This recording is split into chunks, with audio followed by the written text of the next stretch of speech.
morning, Miss. I am going to report about the Brunei police models or systems. Rules and aims of RBPF. The Real Brunei Police Force, RBPF, Mali Police Diraja Brunei PDB, is in charge of keeping law and order in Brunei. The RBPF has been one of the 190 members of Interpol, an intergovernmental organization worldwide since 1994. So, the Interpol is the International Criminal Police Organization, an association of over 100 national police forces devoted chiefly to fighting international crime. So, organized by Interpol, the operation focuses on serious cases like crimes such as murder, child sexual abuse, people smuggling, fraud, corruption, drug trafficking, environmental crimes, and money laundering. So, Interpol is an agency which cater the members of its group that will help into interagency to trace or avoid crimes. So the RBPF, with a force of more than 4,400 officers, the RBPF is responsible for keeping law and order and providing law enforcement services. The mandate for the RBPF in keeping the law in the Sultanate of Brunei Darussalam includes the prevention, detection and investigation of crime, collection of criminal intelligence, traffic control, escort duties, just like in VIPs, cash, prisoners, sea and border patrol, public order, riot, as well as public event control. So the RBPF is most likely just like similar to the Philippine National Police Organization with their mandate. Then next is the Brunei Police Force was founded under Jim McAfee, who also continued as Chief of Police Officer for Labuan. Then he is also the Chief Inspector that is appointed in Brunei as the Chief Police Officer in 1917. So Brunei Darussalam is an absolute monarchy ruled by Sir Haji Hassan al Bolkiah, the Sultan, and Yang di Pertuan, Supreme Ruler of Brunei. So absolute monarchy is a form of monarchy in which the monarch holds supreme autocratic authority, principally not being restricted by written laws, legislator, or unwritten customs. These are often hereditary monarchs. So, in absolute monarchy, the supreme ruler is not dili siya siya ang nai-control with the whole country, and then he has the power that is not restricted by the laws of the state or the nation. Then absolute monarchy or their position will inherit from their ancestors or their parents. Then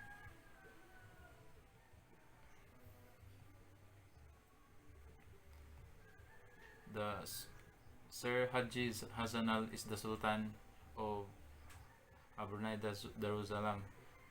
He is the 29th and current Sultan and Yang di Pertuan of Brunei since 1967 and the Prime Minister of Brunei since independence from the United Kingdom in 1984. He is one of the last absolute monarchs in the world.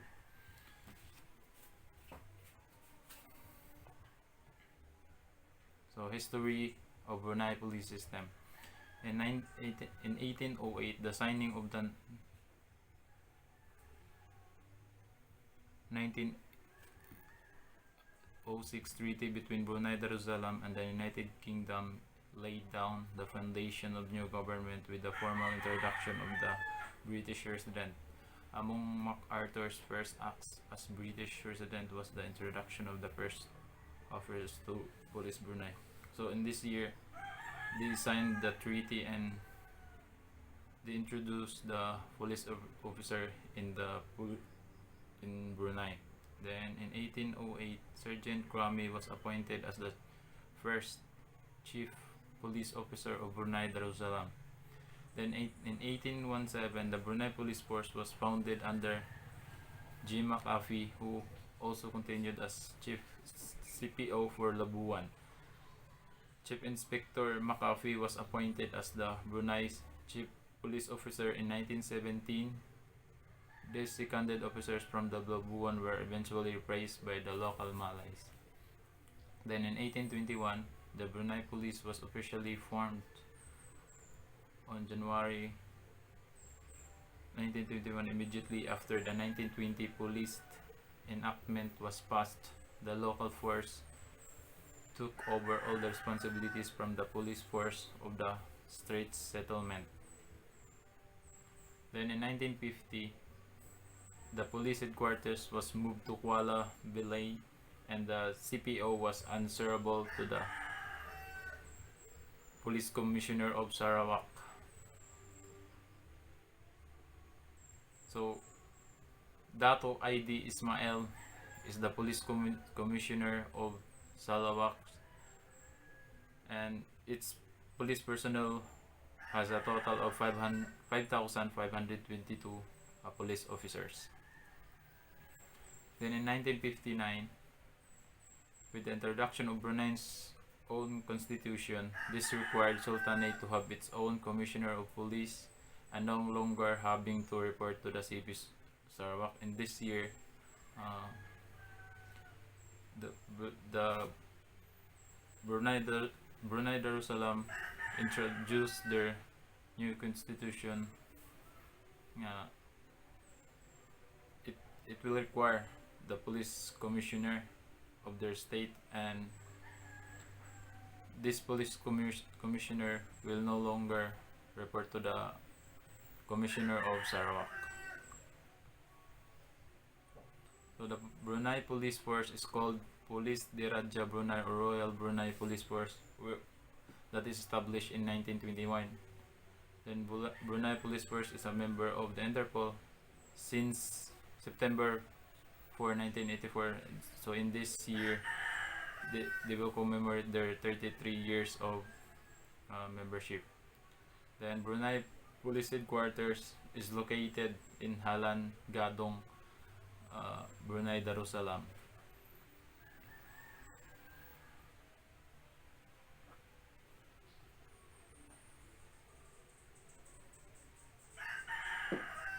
So the Royal Police Force is organized into 7 police districts, which is namely first the Brunei, in Belait, Muara or Marine,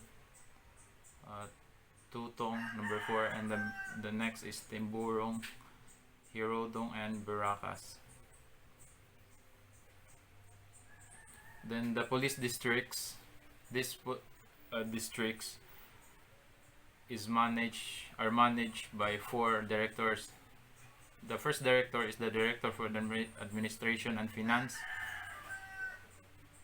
The second is the Director for Operation. The third is Director for Criminal Investigation and Intelligence, and the fourth is for Logistics. So, Director of Administration and Finance, they will the one to handle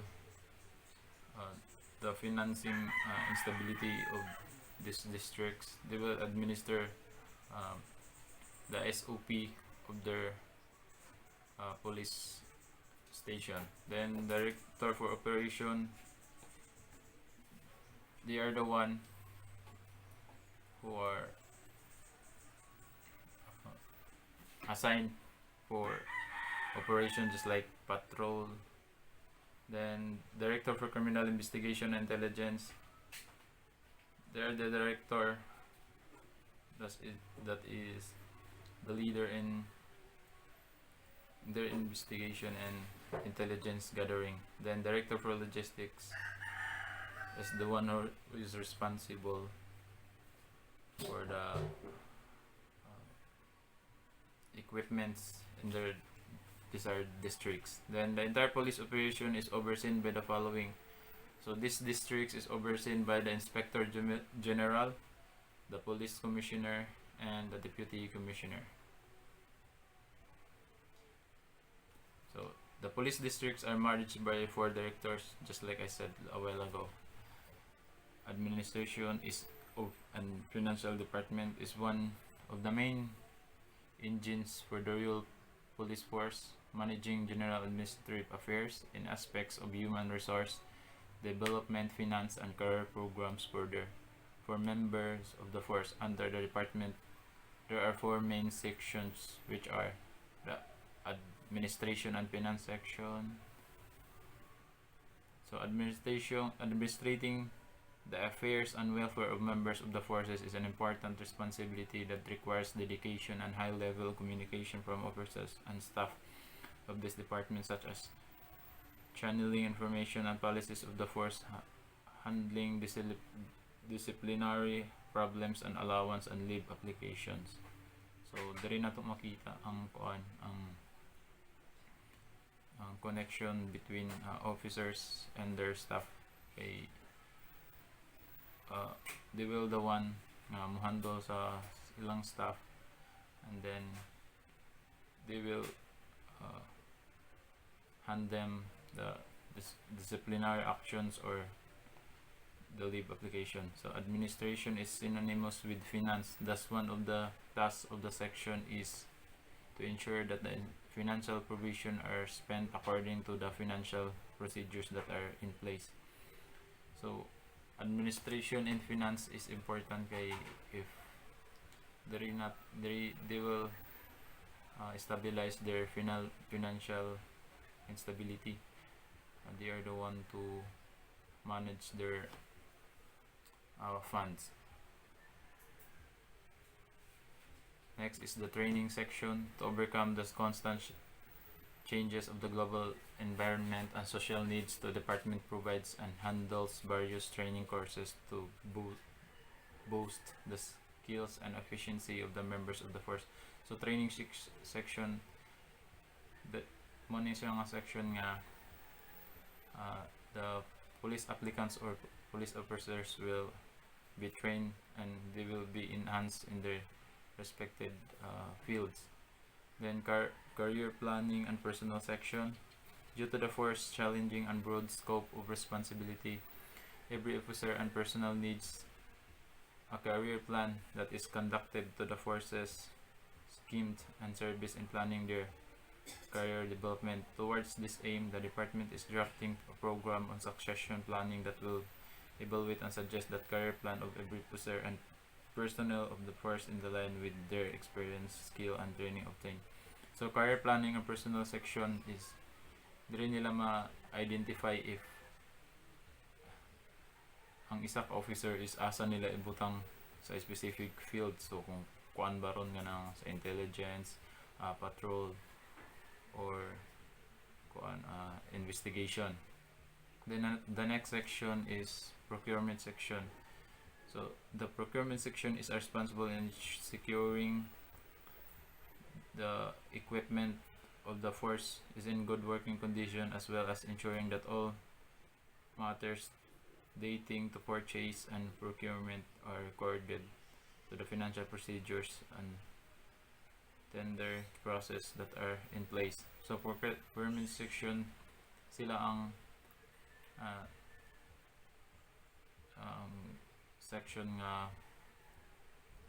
na ay responsibility sa mga gamit sa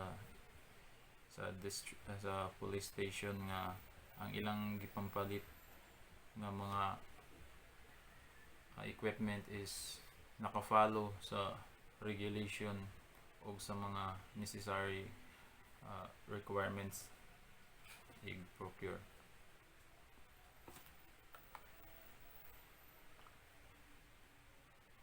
So that's all for the RBPF. My groupmate will continue the police operations department in Brunei Darussalam.